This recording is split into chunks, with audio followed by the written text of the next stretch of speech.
সিগারেটের সাথে মুসলমানের কোনো সম্পর্ক থাকতে পারে? সিগারেটের অভ্যাস আমাদের নাই তো?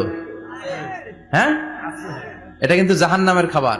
খেয়াল রাখবেন, সুগন্ধি সুগন্ধি this is the sign of paradise. সুঘ্রাণ এটা হচ্ছে জান্নাতের আলামত, আর ধোঁয়া এটা জাহান্নামের আলামত। কথা কন, ধোঁয়া কিসের আলামত? আগুন জ্বালাইলে কি ওঠে? ধোঁয়া ওঠে। সিগারেট খেলে কি ওঠে? পৃথিবীতে এই একটা মাত্র খাবার আছে যেটা টয়লেটে বসে খাওয়া যায়। কথা বলেন, খাওয়া যায় না? টয়লেটে বসে খায়।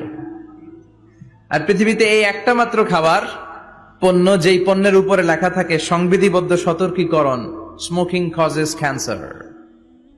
ধূমপান কর্কট রোগের কারণ, মানে ক্যান্সার রোগের কারণ।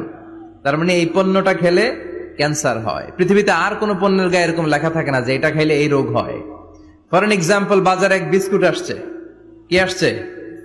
এই বিস্কিটের গায়ে লেখা, এই বিস্কিট যদি কোনো বাচ্চা খায় ওই বাচ্চা ডায়রিয়াতে মারা যাবে, উপরে লেখা। কিনবেন?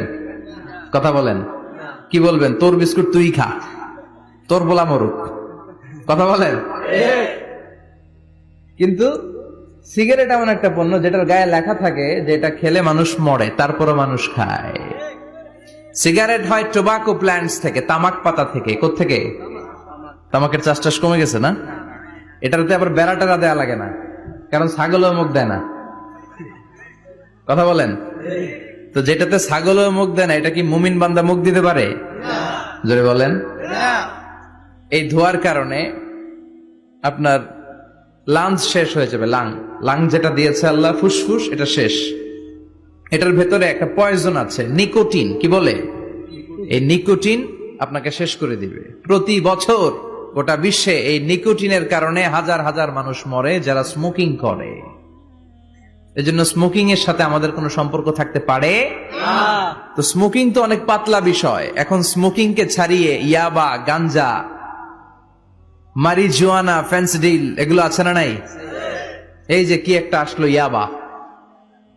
এটা পেঁয়াজের ভিতরেও পাওয়া যায়। মানে পেঁয়াজ ভেঙে এটার ভিতরে ইয়াবা নিয়ে আসে, আলু কাইটা ভিতরে ইয়াবা নিয়ে আসে, লাউয়ের ভিতরে ইয়াবা বইরা নিয়ে আসে। দেখা যায় লাউ কেটে দেখা যায় ইয়াবা আছে না নাই? এই ইয়াবা এতদিন ছিল ইউনিভার্সিটি লেভেলের ছেলেরা খেত, নেমে আসলো কলেজে, হাই স্কুলে, এখন প্রাইমারির ছেলেদের মধ্যেও ইয়াবা ঢুকছে। দেশ কোন ভয়ঙ্কর অবস্থায় দাঁড়িয়ে আছে, হুঁশ নাই আমাদের। সামনে নির্বাচন তো, এখন খালি আমার ভাই তোমার ভাই আছে না নাই? খবরদার, যোগ্য, সৎ, ইসলামপন্থী লোক দেখে আমরা নির্বাচনে ভোট দিব। চিল্লায় বলেন ঠিক কিনা?